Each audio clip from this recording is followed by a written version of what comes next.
বাবর আজমের বিদায়ের পর আবারও যেন সকালের রূপে ফিরে আসে পাকিস্তান। একদিকে নাহিদ রানার গতির তোপ, অন্যদিকে তাইজুল ইসলামের ঘূর্ণি। দুই প্রান্তের সমান অ্যাটাকের সামনে আর দাঁড়িয়ে থাকা সম্ভব হয়নি রিজওয়ান আঘা, হাসান আলীদের।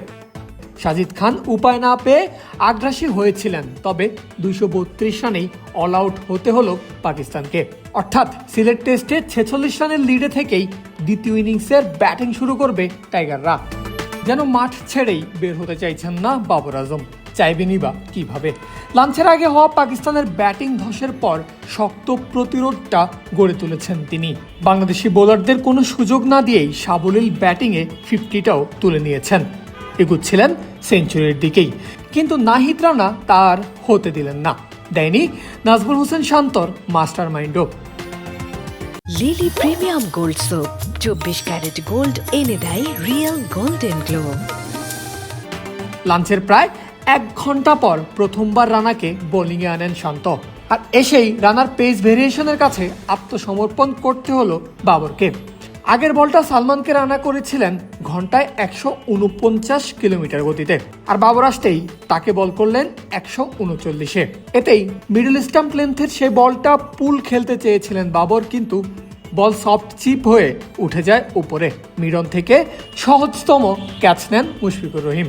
শুরু হয় টাইগারদের বুনো উচ্ছ্বাস, কারণ শান্ত ভালো করেই জানেন কত বড় মাছ ধরা পড়েছে তার বড়শিতে। তাই টাইগারদের সেলিব্রেশনটাও হলো বাড়তি উল্লাসে। বিপরীতে 10 4-এ 68 রান করে আফসোস করতে করতেই বিদায় নিতে হয় বাবর আজমকে। 142 রানে বাবরের বিদায়ের পর ষষ্ঠ উইকেটের জন্য আর বেশিক্ষণ অপেক্ষা করতে হয়নি টাইগারদের। এবারের শিকার সালমান আগা, শিকারী তাইজুল ইসলাম। সুইপ করেছেন আগা সালমান, কিন্তু বল বাউন্ডারিতে নিতে পারেননি।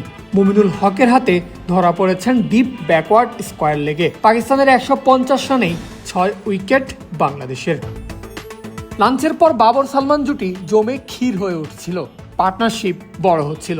কিন্তু বাংলাদেশ দলের এখন সেই ক্ষমতা আছে, দ্রুত 2 সেট ব্যাটারকে সাজঘরে পাঠিয়ে ম্যাচের কন্ট্রোল নিজেদের আয়ত্তে নিয়ে আসার ক্ষমতা আছে, আর তা বারে বারেই দেখিয়ে যাচ্ছে নাজমুল শান্তর দল। ম্যাচ শুরুর প্রথম ঘন্টাতেই 3 উইকেট হারানোর পর চাপটা ভালোভাবেই টের পাচ্ছিলেন ক্রিজে থাকা 2 পাক ব্যাটার বাবর আজম আর সাউদ শাকিল। যে চাপ থেকে আর মাথা তুলেই দাঁড়াতে পারেননি শাকিল। আদতে তাকে দাঁড়ানোর কোনো সুযোগই দেননি মেহেদী হাসান মিরাজ। মিরাজের বলে সুইপ করতে চেয়েছিলেন শাকিল, কিন্তু বলে ব্যাটে হয়নি তার। বল তার ব্যাটের কানা ছুঁয়ে উঠে যায় উপরে, আর তাতেই পপিং ক্রিজে এসে সহজতম একটা ক্যাচ লুফে নেন লিটন দাস। ভাঙে বাবর শাকিলের 51 বলে গড়া 18 রানের পার্টনারশিপ। 28 বলে 8 রান করেন সাউদ শাকিল। পরের ব্যাটার সালমান আগা, তিনিও সাজঘরে ফিরতে পারতেন গোল্ডেন ডাক হাতে নিয়ে, তবে তার ভাগ্য ভালো। ব্যাটের কানা ছুঁয়ে প্যাডে লেগে বল উপরে উঠে যায়, কিন্তু পড়েনি কোনো ফিল্ডারের হাতে। সব মিলিয়ে লাঞ্চের আগে পাকিস্তানকে শাসন করেছে টাইগার বোলাররা। 4 উইকেট তুলে নেওয়ার বিপরীতে 25 ওভারে খরচ হয়েছে কেবলই 75 রান। সব মিলিয়ে দ্বিতীয় দিন লাঞ্চের আগে পাকিস্তানের দলীয় রান 100 পার করতে দেয়নি টাইগার বোলাররা।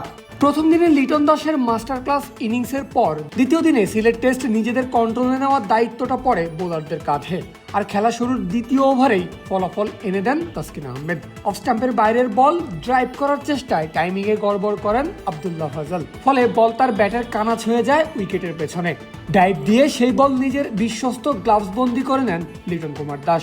স্কোরবোর্ডে পাকিস্তানের 22 রানেই বাংলাদেশ পেয়ে যায় প্রথম উইকেটের দেখা। দিনের খেলা শুরুর আধা ঘন্টার মাঝেই আসে দ্বিতীয় উইকেটও, সেটাও তাসকিনেরই শিকার। এবার কেটেছেন আরেক পাক ওপেনারের টিকিট। লেট সুইং করা বলটা ডিফেন্স করতে চেয়েছিলেন ঢাকা টেস্টের সেঞ্চুরিয়ান আজান আওয়াইজ, কিন্তু বল ঠিকঠাক খেলতে পারেননি। ব্যাটের কানা ছুঁয়ে ক্যাচ ওঠে শর্ট লেগে। মুমিনুল হক নেন সহজ একটা ক্যাচ, তাতেই 23 রানে 2 উইকেট পায় টাইগাররা। দিনের 17তম ওভারে প্রথমবার স্পিন আনা হয় অ্যাটাকে, আর ক্যাপ্টেন শান্তর এমন সিদ্ধান্তকে সঠিক প্রমাণ করতে মেহেদী মিরাজ সময় নেন মাত্র 1 বল। নিজের করা দ্বিতীয় বলে সাজঘরে পাঠান পাক ক্যাপ্টেন শান মাসুদকে। অফ স্টাম্পের বাইরের বল কাভারে খেলতে গিয়ে ক্যাচ দিয়েছেন মাসুদ। শর্ট কাভারে দুর্দান্ত ক্যাচ নিয়েছেন বদলি fielder Naim Hasan. Soft dismissal হয়ে হতবাক পাকিস্তান অধিনায়ক। এমন শট খেলার জন্য যেন নিজেকেই বিশ্বাস করতে পারছেন না তিনি। যাই হোক, মিরাজের উইকেটে ভেঙেছে বাবর মাসুদ জুটির প্রতিরোধ। 61 রানে পড়েছে পাকিস্তানের তৃতীয় উইকেট।